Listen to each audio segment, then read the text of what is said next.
My name is John Passfield, and the title of this reading will be John and Mother Goose, Video 23, Nursery Rhymes Part 2. So here is my novella, John and Mother Goose, Carnival of Tales. John and Mother Goose on the cover, surrounded by what I call mythical creatures. They're characters from the nursery rhymes. While driving his granddaughter home from daycare, John suddenly finds himself standing in the midway at a carnival of Mother Goose fairy tales. He is greeted by Jack, of Jack and Jill fame, who tells John that Mother Goose is expecting him, as she has a role for him to play. But what does Mother Goose want? Why does she think John is a writer of detective stories? And why, when she meets John, does she greet him almost as a long-lost son? And for that matter, why do so many of the fairy tale characters have different stories that they want John to write for them instead of the ones in which they have lived for hundreds of years? John's not a mythical creature. He's only human after all. But can he save the Mother Goose Carnival? Can he solve the mystery of the vanishing fairy tales? Now, in part 1 of this topic, I read about 15 nursery rhymes that are printed at the back of this novella. In this video, part 2, I'll read about 15 more nursery rhymes and then share something interesting with you. As I read these verses, I have a guessing game for you. All but one of the verses which I will read are taken from the Mother Goose Book of Nursery Rhymes on the internet. All are timeless and time-honored except one. That one I wrote myself and included in the verses that I printed at the back of this novella. After I read them, I'll tell you which one it is and talk about the creative development of a fictional book that is not being written yet.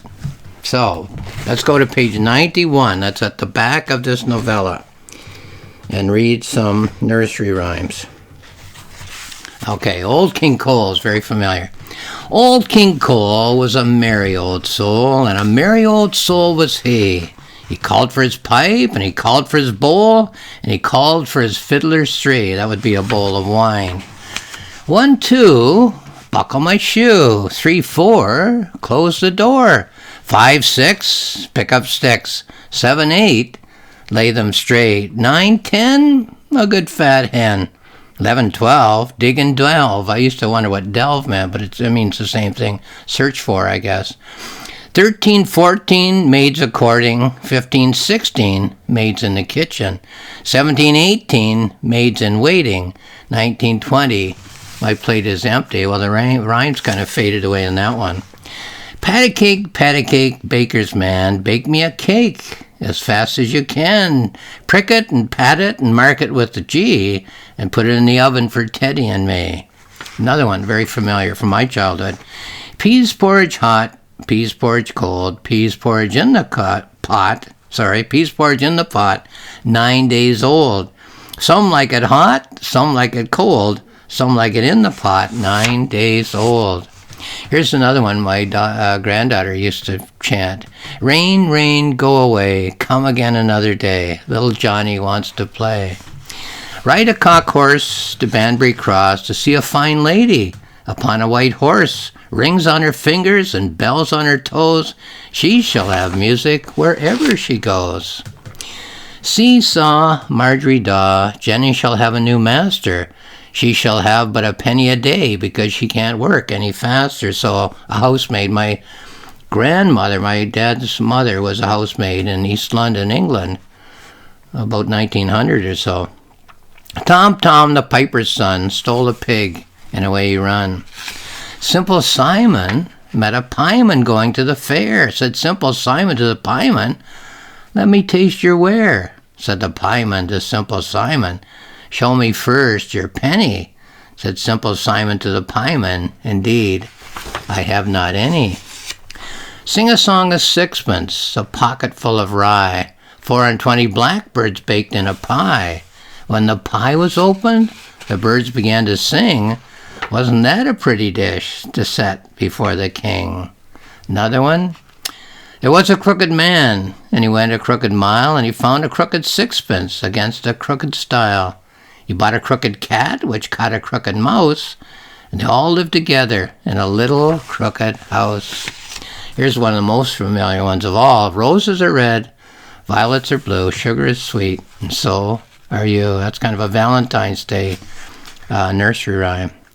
The witch was selling dreams for a penny. Poor Norbert told the witch he hadn't any. The dream, he said, was that he would be taller. For that, she said, you would have to pay $1. Here's another, maybe vying with Roses Are Red for the most popular, the most well-known. Twinkle, twinkle, little star, how I wonder what you are, up above the world so high, like a diamond in the sky. So those are probably the two most familiar. Up hill and down dale, butter is made in every vale. And if Nancy Cook is a good girl, she shall have a spouse and make butter and naan before her old grandmother grows a young man and becomes a young man. Boys and girls come out to play. The moon does shine as bright as day. Leave your supper and leave your sleep and meet your playfellows in the street. Come with a whoop and come with a call and come with a good will or not at all. Up the ladder and down the wall, a halfpenny loaf, or eightpenny loaf, I guess, will serve us all. You find milk and I'll find flour, and we'll have pudding in half an hour. So I'll stop there, although there's more nursery rhymes in this book, and many, many more on the internet, of course, under Mother Goose Nursery Rhymes. Before I read these nursery rhymes, I said that most of them are authentic.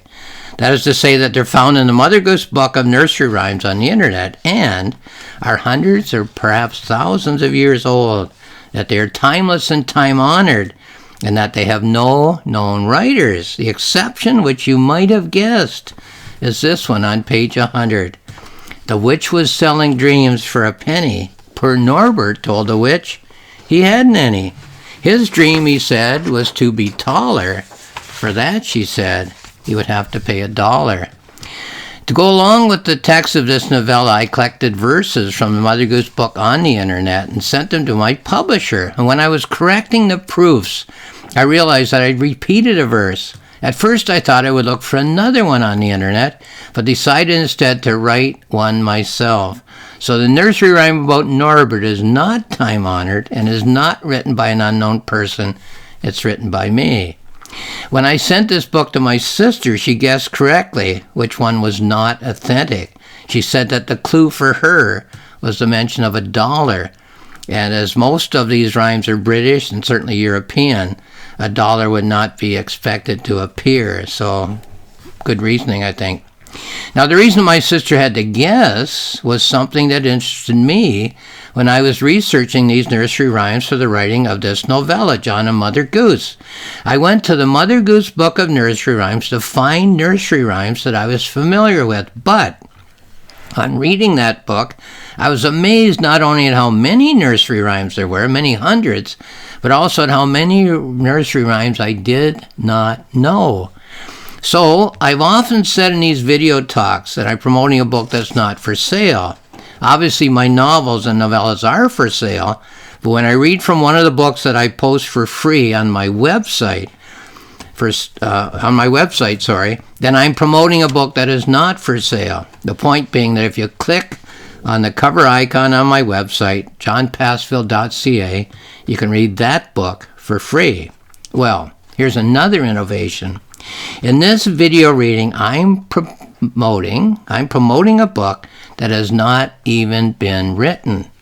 After I'd written this novella, John and Mother Goose, I kept brooding about the fact that there were so many nursery rhymes that I had never heard of, neither when I was a child nor as an adult.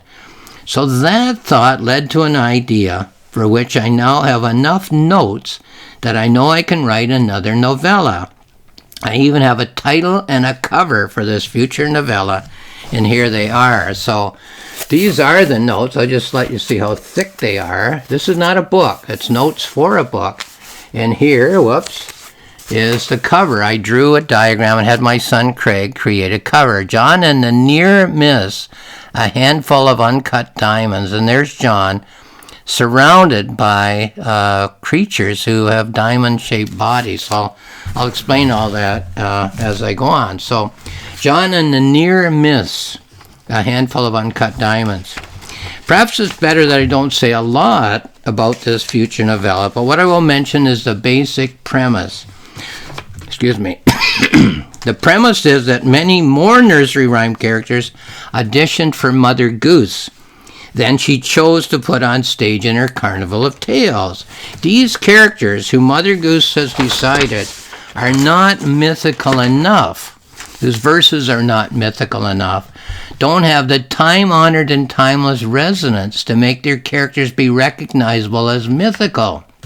So, these near-mythical characters get the idea that if they bring John to their location, perhaps he can help them to improve their nursery rhyme verses to the point that where they will change from being near-myth nursery rhymes, ones which don't have the timeless and time-honored resonance to appeal to human beings across centuries and across cultures, into fairy tale myths. So can John make near myths into myths? And if John can do this successfully, these characters reason that they will be able to change from the category of near mythicals to the category of mythicals. So nursery rhyme characters who are familiar are mythicals. Nursery rhyme characters who are not familiar are near mythicals, but don't quite make it. So, number one, will this be a frivolous novella, good for a pleasant read and a few laughs, and then have no further interest? Or number two, will it be about the timeless urge that all people seem to have to make changes in their situations, to move across social barriers, and to move across geographical barriers in search of something that is other than what they have? So will it be silly, or will it be serious, or maybe it'll be both?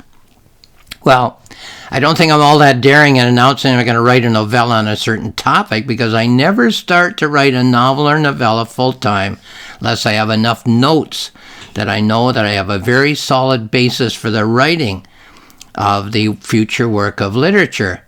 And you'll notice, of course, that I've cast the topic of the literary depth of this novella as a question mark. So even that isn't necessarily going out on a limb. If it's silly, okay. If it's serious, okay. If it's both, great.